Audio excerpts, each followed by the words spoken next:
So Mahmoud and I met when we were both in school and we were just friends, and he was the most immature guy I had known. That's actually not true.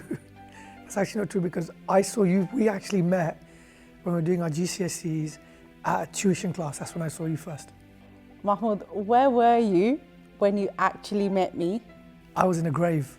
They had, in our tuition class, this was in Stanmore Mosque, they had an actual casket, a coffin. And I was sleeping in there because I just wanted to see what it would feel like. Because and that's when I saw her. Because he was a joker and he was trying to just act like, I'm so cool. That's the first time I saw her. I think as soon as I knew her, as soon as I saw her in her mum's kitchen, I knew she was the right one. Her hijab, everything, even the noor coming out of his face, might sound cliche, but in my heart I knew that she was the perfect one. And I always wanted somebody who was tall and dark. That was a prerequisite of mine. And I think you just come back from Kenya visiting your parents, so you had this lovely tan, and I thought, yes, this might work. So in our case, it was the traditional meetup. They had arrived and I was told, don't walk into the room straight away. I walked in and an hour after I arrived. Was it? Yes. Okay. And it set the trend for timing in the future of our marriage. Always late. Go on, sorry. But it was worth the wait. So I walked in and lo and behold, Ali was there with lots of tissue on his face because he had severe hay fever and couldn't speak. He was so bunged up and he looked really poorly and very embarrassed, and he had his hay fever tablets with him. I didn't get to talk to him much on the first meeting because he was so blocked up, and also he was talking to my dad.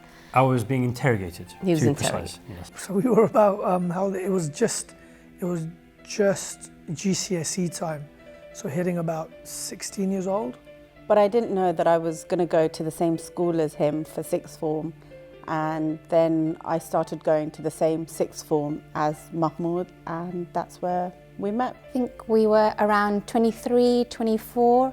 I had just qualified and I was just loving life at that time, shopping my wages away. And, buying your lovely shoes. Buying lovely shoes every single day I went to work, really, and a new handbag as well. I had just finished university and I was 25. I think, was I 20? Yeah, you were. No, 24. 24 when we first met. Yeah, I think it was just before your birthday, actually. Before we 20. Okay. So I was 27. I don't think there is a right time and age. I think it's just what circumstances throws at you. We were just in the right place at the right time. But I don't think there is a right time and a right age. What do you think?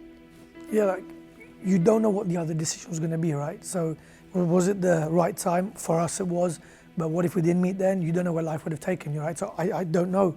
The thing is about decisions is until you take it, you never know where it's going to go to. So we met then, that's when we met, that's how life panned out. I don't think anything can prepare you for marriage, there is that, you have to have a certain element of maturity, but when you get married, you're going to have to grow as a person, accommodate your spouse, and be accommodating and not just set in your own ways. Yeah, I don't think you're ever really ready, and I don't think there is a right age for anybody. Everybody's different. I could have happily gone on for another 6 years, just continuing shopping and, just being so carefree. So it doesn't really, there's no age specifically for you to get married. For me, I thought it was a brilliant age because I had gone through university not worrying about any financial issues, not worrying about responsibilities for the home, not worrying about ever accidentally getting pregnant, which can happen at university.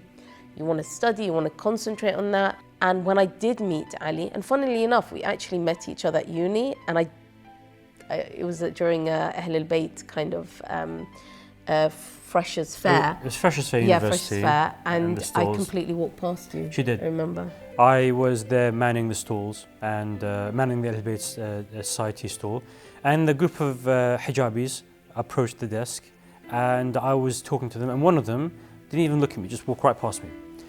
You had a great impact on me, and that was, and then I only remembered after we got married. But That was years before. That But was when I years. met you when I was 24, I thought it was a nice time. I was ready.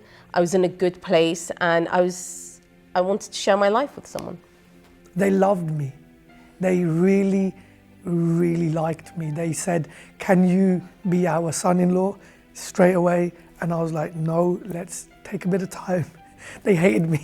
My parents thought Mahmoud was too young. They thought that age really mattered.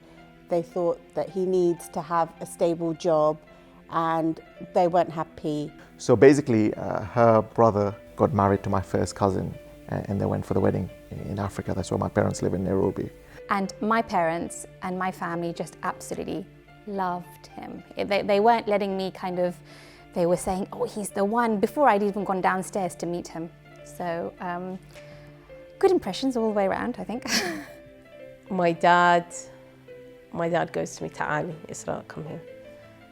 This one is a good one. This one, yes, he's a good one. So go for him." And my mom's like, "Did you see his shirt?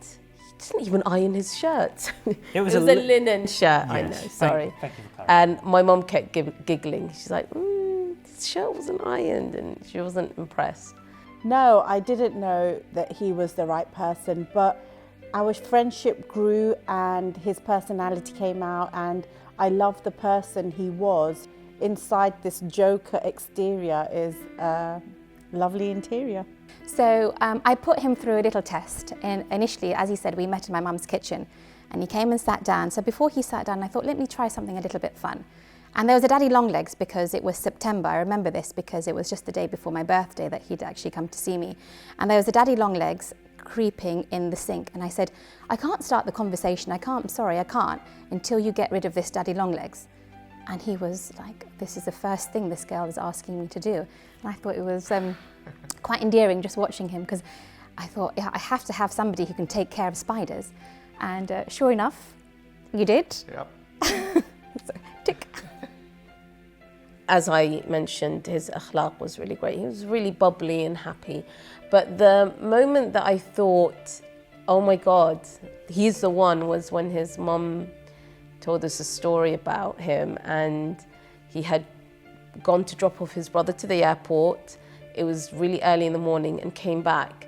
And when his mum woke up in the morning, she noticed he wasn't in his bed, and she's like, "Where's Ali? Where's Ali?" She goes, she was really worried. She saw the car outside, but Ali wasn't at home. And when she looked, she saw him sleeping in the car. He had forgotten his key, and he didn't want to wake anyone up. So he stayed in the car. It was really cold, and he didn't want to wake anyone up.